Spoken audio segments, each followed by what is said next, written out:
4 o'clock every day, we talk football. A lot of football to get into. Eagles decided to use Christmas Eve as an opportunity to be busy with the roster. So we'll get into all of the moves involving Ronald Darby and Richard Rodgers and this new wide receiver, Burnett, that most people have never probably heard of. All of that and more. Probably, obviously John has, but... John has, but the regular average fan doesn't know who Deontay Burnett is. Probably didn't know he was a receiver until you said it. John McMullen joins us as he does each and every day on the Boardwalk Honda Hotline on 97.3 ESPN. John, Merry Christmas Eve. Merry Christmas Eve to you as well, and a happy Festivus from yesterday, and Merry Christmas early, and happy holidays to everyone. So, John, let's get into some of these moves real quick. As expected, Jay Ajayi has been waived, Ronald Darby to the IR. The Eagles have brought back Richard Rodgers. They promoted Deontay Burnett from the practice squad. So a lot of moving parts going on. And I feel like a lot of this is the Eagles basically telling us a lot of different things. So let's start with the Sidney Jones IR. I think it's evident Sidney Jones has been not healthy this year. So what can you tell us a little bit more about the situation with Darby's health? And, was it just the game on Sunday, or was his body just breaking down all season? No, it was a hip flexor. It's Ronald Darby. I don't want to get people scared because Sidney Jones has made 2 plays in 3 games, so everyone's excited about Sidney again. And he might be in the mix. Jim Swartz talked today, and he said they're going to use a lot of personnel packages to replace Ronald Darby. So you're probably going to get a mix of Sidney Jones and Rasul Douglas, but for Ronald Darby, he hurt his hip in practice and then aggravated it in the game against the Cowboys, hip flexor injury. And he's done for the season. And, look, this is his 3rd year in Philadelphia, and you had the dislocated ankle year 1. You had the torn ACL year 2. Now you have the hip flexor shutting him down in year 3. And remember, he signed a 1-year prove-it deal last offseason because of that ACL. So nothing's been proven. So we might have seen Ronald Darby for the last time with the Philadelphia Eagles. I know that Jim Schwartz talked to you guys in the media about Sidney Jones at the media availability today. So, what are we expecting the cornerbacks to look like? We know that Jalen Mills is already out there, but how do you think they're going to utilize Sidney Jones the second time round without Ronald Darby out there? Yeah, I would throw him in there. I really would. And I know it's a small sample size, but he did make, as I said, he made a big play against the Cowboys at the end of the game, was forced into action because Rasul Douglas had cramps. He had a big pass breakup 2 weeks earlier as well when he was forced into the game for 1 play. You can't necessarily, even though you want to, kind of extrapolate that out to more than what it really is. But this team has struggled so much at the cornerback position, and we talk a lot about Sidney Jones dating back to his college days and how talented he was and his skill set. And he just is. He's got a better skill set. He's more talented than all the other corners on this team. So if he has gained some confidence, and I think we've seen enough of Rasul Douglas. You know what he is. He's going to get beat.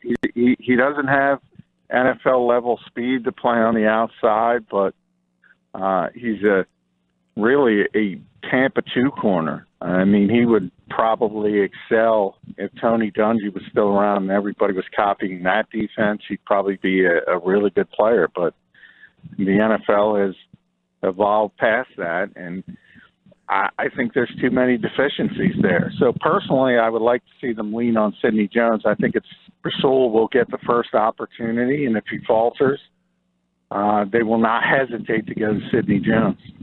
Yeah, John, I feel like, and Deshaun and I were talking about this earlier, I feel like Sidney Jones also has to do with matchups, because you look at, you're playing the Giants this week. They have 2 very speedy, athletic guys with Slayton and Golden Tate. if you're playing a team like the Seahawks in the first round, you got a guy like Curse out there, you have a guy like DK Metcalf, you're going to want a guy like Sidney Jones out there just because he can athletically match them, whereas Douglas, for as good of a fundamental player he is in terms of some areas, he doesn't have the speed or the pure explosion to be able to keep up with some of these guys. Yeah, no, I agree with that, and that's what I said. He's a traditional zone corner. He's a guy who needs to play zone and play in a cover 2, cover 3, where he's going to have some help behind him. Because if you put him on an island, you've already seen it numerous times, dating back to week 1 with Terry McLaurin, and then there was a little stretch where he played well, and then offenses around this league figured it out again, and they're putting him in those types of situations. And really, I mean, this would be a completely different narrative if Dak Prescott hits a wide open Tavon Austin down the left sideline. And who did Tavon beat? Rasul Douglas. Yeah, John. Listen, when I look at this, and me and Josh talked about it earlier with Sidney Jones, is that he's basically been a bust. I mean, he can get on the field. When he is on the field, he's been non-productive, but he has a chance because we know he's gonna get an opportunity. We just talked about with Rasul Douglas. He has a chance to play well enough to where not that he can kind of erase that bust label, but at least give him an opportunity to prove that he can still play in this league, whether it be here or somewhere else. Do you agree with that notion? Well, yeah, I mean, he's going to get another opportunity, like you said, whether it's here or somewhere else, because of what he was in college, and people will see the skill set I was talking about, the traits I was talking about, and they will give him another opportunity. The question is it going to be here? And I don't see why it shouldn't be, because he's still on his rookie deal, so it's not a salary cap issue. It's not like you have a ton of good corners ahead of him. So I do think he'll get another opportunity next offseason, next summer, to build on whatever he's able to accomplish down the stretch. But there's no question he's been a disappointment. I mean, the Eagles expected him to be a starting level corner, outside corner at this stage of his career, and probably when they drafted him, they expected him to be their top corner by this stage of his career. So by that estimation, you can throw the bus word around, but there's no need to give up on him because he is still on that rookie deal and you still have some time. And I think if he can build on something late this season and he's gained confidence from making these 2 plays, who knows? Maybe you luck into something. Yeah, and I was one of the guys that was really excited when they drafted him because of what he was in college. And I thought that he could be that number 1 corner. Where do you think it all went wrong for him? Obviously, he had the injury, and he sat out really most of his rookie season. He played in that Dallas game, but, I mean, he sat out his rookie season. Where do you think it all went wrong for him? And do you believe, honestly, that he can get it back on track at that level to where they thought he could be? Well, it is the injury. I mean, an Achilles, and people have recovered, but it is different at different positions. And remember, he's a corner where obviously it's a fast guy position. So if you lose half a step at corner, it could be the death knell for you. But more from Sidney's case, I think it affected his confidence. And all of a sudden, he wasn't the best guy on the field. All of a sudden, he wasn't projected as a top 15 pick. He wasn't that guy anymore. And I think he's lost a lot of confidence that hopefully he's gaining back by making these plays, the latest being in the end zone against Michael Gallup. That was a heck of a play. That's what the Eagles expected from Sidney Jones when they originally drafted him. So I think you have to rebuild the confidence. And then the second part, the Eagles have been preaching to him since he's got here. He's got to get stronger. He's got to get more physical. Because the second part of his struggles has to do with run support, and he hasn't been good at it. And the reason why is he's not strong enough, he's not physical enough. And you can say that about a lot of college players at a lot of positions. They need a year to get in the weight room and get NFL functional football strength. Really shows up with offensive linemen all the time. But he hasn't done that yet. And he's got to do that. And he's got to reinvest himself in this offseason to sort of rescue his career. John McMullen joining us at Boardwalk Kind of Hotline on 97.3 ESPN. Make sure you follow him on Twitter at JF McMullen. John, the other move we mentioned a little bit earlier I want to touch on with you also is the Eagles bringing back Richard Rodgers and promoting Deontay Burnett. It feels like the Eagles are preparing for at least one game without Zach Ertz. Is that a fair assessment? Yeah, I mean, as soon as you see tight end pop up on the transaction wire, so to speak, and it's a veteran guy who's been here in the past and would have been here if he didn't get hurt in training camp. Yeah, that's the first thing that screamed to me is that Zach is probably not going to be able to go against the New York Giants, and that's big. I mean, Doug says it all the time when he talks to us about game planning behind the scenes. It starts with 86. It starts with Zach Ertz. And it has started that way in Philadelphia for a very, very long time. They did a great job in game of adjusting when he did get hurt because he got hurt early. And he went into the locker room, was able to come back, but he wasn't himself. So they had to make the in-game adjustment. Did a really good job getting Dallas Goedert involved, and he had his best game as a pro. So, but I mean that's the Eagles' strength, and it's the strength because they have two. Now, if you're down to one, as good as Dallas Goedert is playing, as well as he's playing, that's going to affect them. There's no question. But that's what they've been doing through this whole late season streak is cobble things together and make do. It's not necessarily Richard Rodgers replacing Zach Ertz. It might be somebody else stepping up, whether it's J.J. Arcega-Whiteside getting more traffic. Jordan Howard will likely be back. Maybe you put more importance on the running game now that you have two good backs you can lean on. And Boston Scott, don't forget about Boston Scott in the passing game, even if Jordan Howard is back, because he's proven that he can do some things there as well, whether he's split out or motioning or doing some interesting things on orbit motion, jet sweeps, what have you.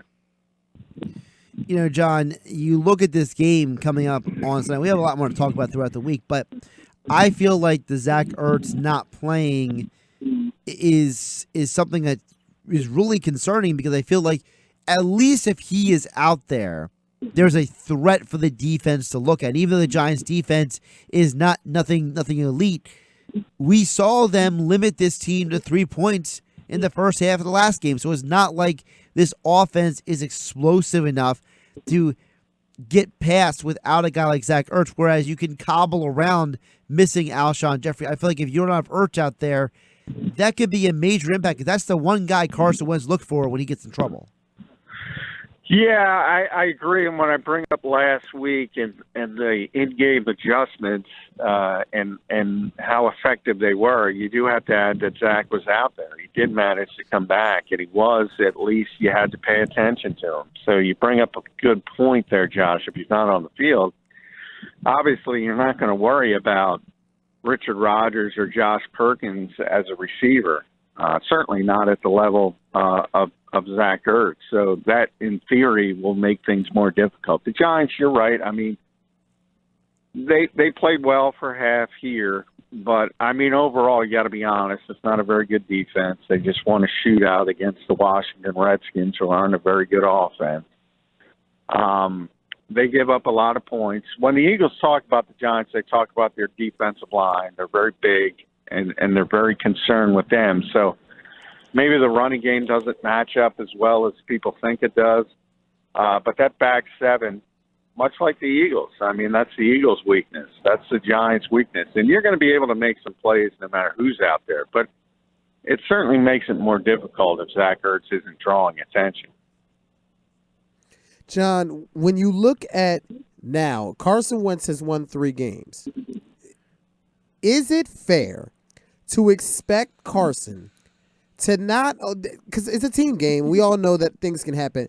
But is it fair? The Eagles have won 3 games, Deshaun. Yeah, the Eagles have won 3 games, but Carson has played well in the last 3 games, and he's got game-winning drives, et cetera, et cetera. Is it fair to expect him as the franchise quarterback to get you in position to win the next 2? Obviously, you got the Giants this week. They're a terrible team.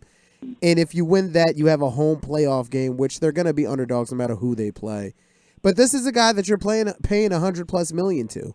I know there's injuries around, but these are the type of quarterbacks, when you talk about that high echelon guys, Russell Wilson, Tom Brady, Aaron Rodgers, they get it done more often than not. Is it fair to expect that out of Carson?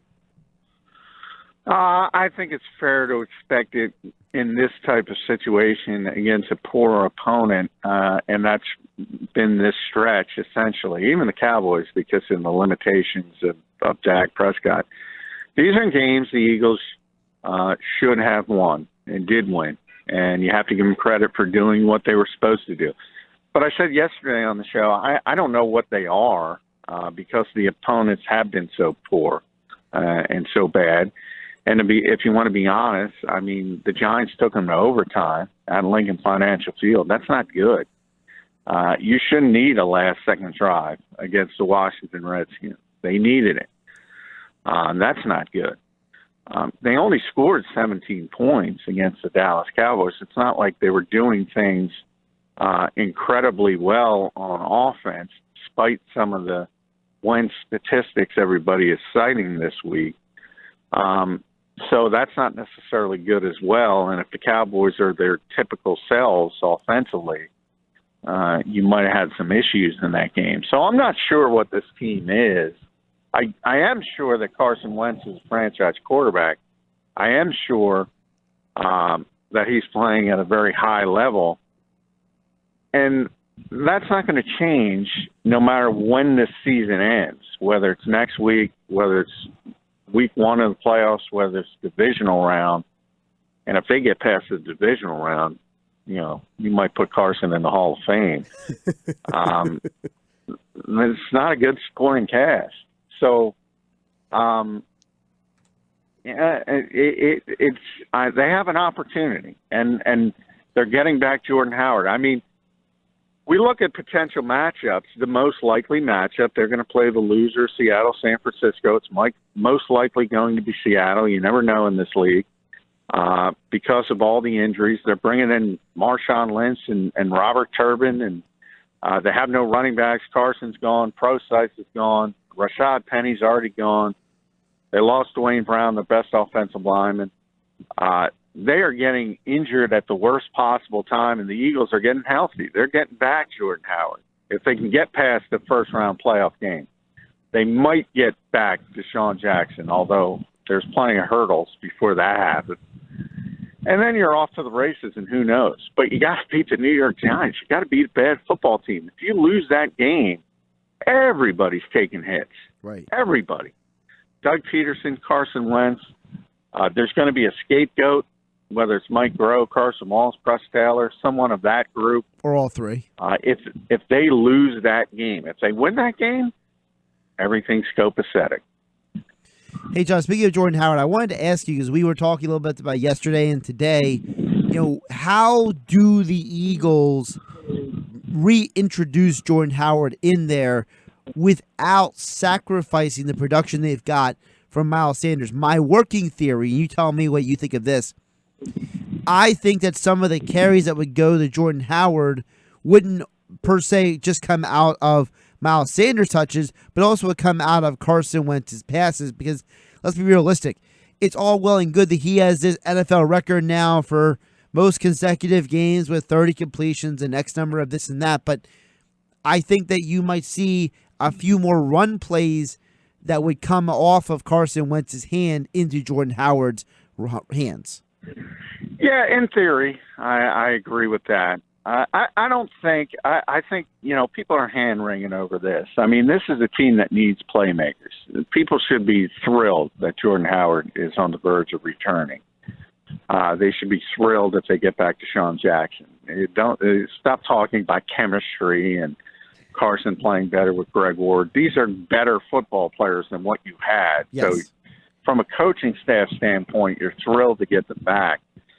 And I think, you have a plan, and the old Mike Tyson quote, right, when you get punched in the mouth, the plan goes away. And everything is sort of done on the fly. So if Jordan Howard is effective running the ball like he was before he got hurt against Chicago, you had those back-to-back games where he had the most touches in the Peterson era in the one game in Buffalo. If he's running like that, you ride him. If he's not, you give the football more than miles. Maybe you got to throw it more. So it kind of all depends on what happens during the game. But from a coaching standpoint, you're thrilled to have options because it's more difficult when you got to scheme up around with lesser options, which is what the Eagles have been doing. So while fans may be worried about chemistry, the coaching staff is thrilled to be getting a guy like Jordan Howard back. And to be honest, they would be thrilled to get Nelson Aguilar back just to have options. And they're going to have to go up with Deontay Burnett, the latest receiver brought up from the practice squad. And even that is a body who can run. Former Southern Cal receiver, played with the Jets, played with Josh McCown before. They need options.